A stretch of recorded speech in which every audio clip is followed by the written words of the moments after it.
Here I'm looking at the bay, actually Lamu's Bay. This is the main street of Lamu. Starting, you see the pink mask over there? It goes all the way here, always here.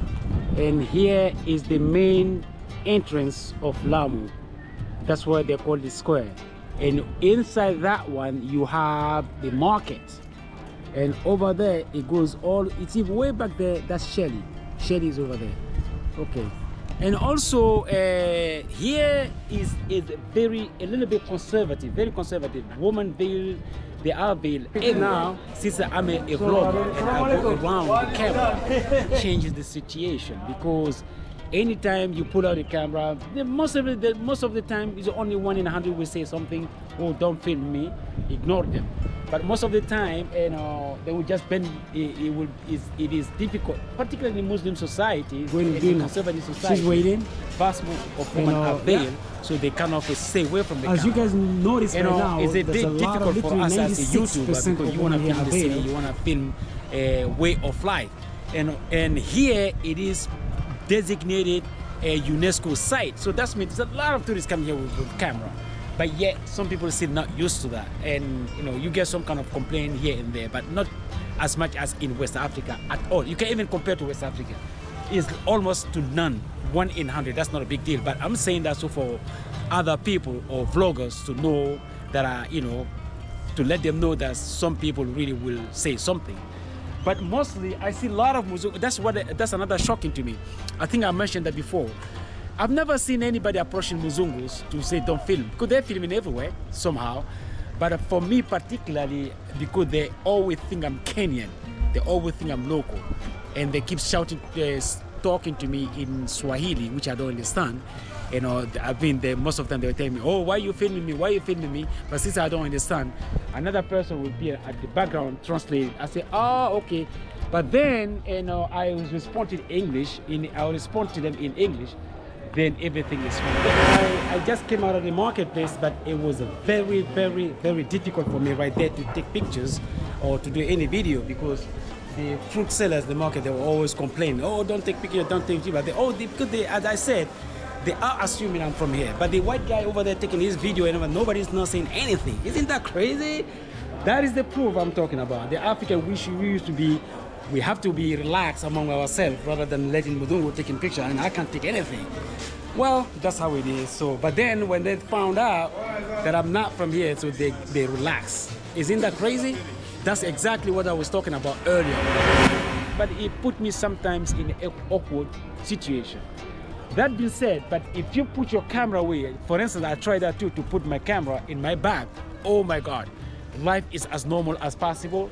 People are going about their business. Nobody pay attention to me because they always assume I'm local. So I mingle with everybody, I mingle with people, and you see the real life of people, honestly. And it's very beautiful to see, just be able to walk around like as native and as local.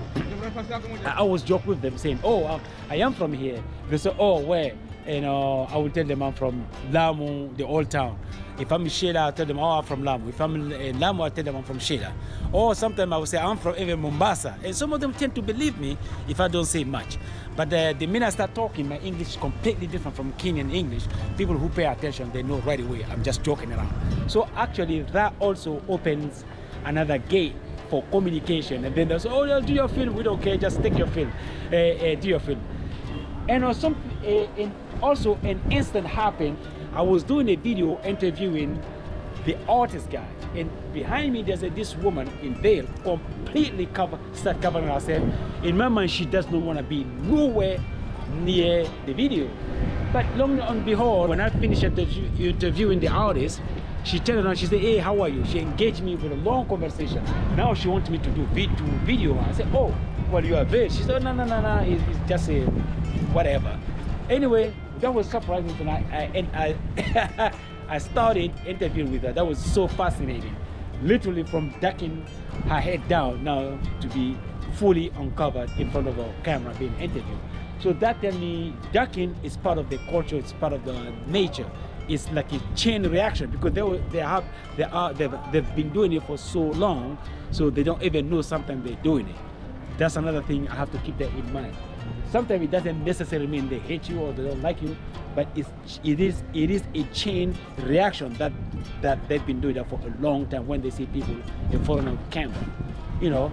Anyway, I'm still in Lamu, you know, running around with my camera, and most of the locals now, they're beginning to know me because I'm the only African guy going around with the video camera talking to himself on the street. And this young man just met me here, and I was going to one of the offices. I had my camera in my bag. He's asking me, "Hey bro, where's your camera?" I said, "Whoa, I didn't even recognize you." He said, "No, I see you every day. I see you every day running around with your camera, but today somehow you don't have a camera in hand." I said, "Bro, I have a camera, I have it in my bag, but I'm going somewhere. That's why I'm not filming right now. But if you wait for 5 minutes, you'll see me again running around with your camera." He started laughing. He said, "Okay, I want to be on your camera too. I want you to take my picture, you know." I said, "Okay, no problem. I'll see you around." But it is a small town. Wherever you go, you meet the same people. You go around the circle, and everybody knows everybody. Honestly, in this city, everybody knows everybody. It doesn't matter who you are, they know you. And one of the guy told me the reason, and the government wanted to put the bridge, but there's a lot of to put the bridge between Lamu to the main island. You know, the locals did not like it. It is because they said if they put a bridge, foreign people will be popping in and popping out of Lamu without them knowing who is coming to their town. So if it's the boat, because all the boats owner know one another, all the boats know everybody in the town, they have connection with hotel. So if anything happens, literally, because those boat guys they have to pick you up from the mainland to the island. They all know one another, they know every single face. You come in, you going out, they know exactly when you came in, they know exactly when you went out, what bus you took. So it's kind of a control of who come in and who come out. It not specifically they choose who come in. No, it is knowing when you came in and when you left as a foreigner. I think that's why they don't want a bridge here, because bridge will open a floodgate for anybody to drive in, to drive out without having any control. So I think that's a great idea also. And one more thing I noticed on the way here, and there's a lot of security, because I heard that Lamu used to be a hotspot for Islamic terrorist guy. So people used to disappear from here, end up in Somalia somehow. That's what I heard. But right now, when I was coming, there's a lot of security checkpoint.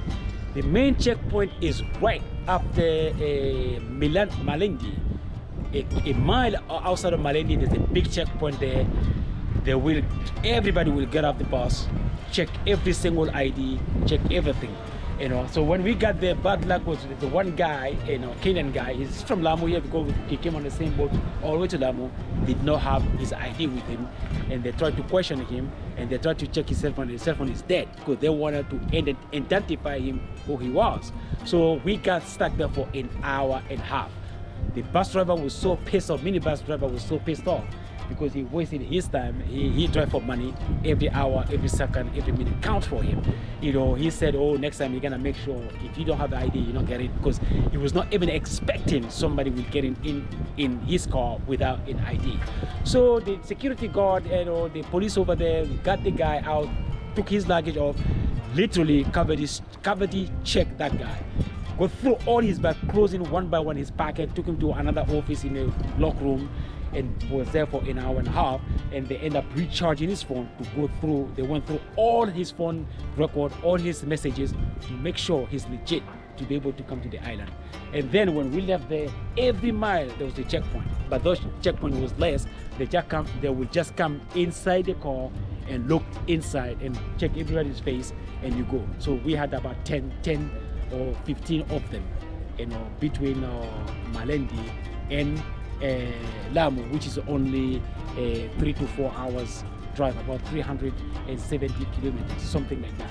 Anyway, you know, so keep that in mind. And in between Malendi and Lamu also, the closer you get to Malendi, you will see tanks, military tanks, security officers patrolling up and down for security reasons.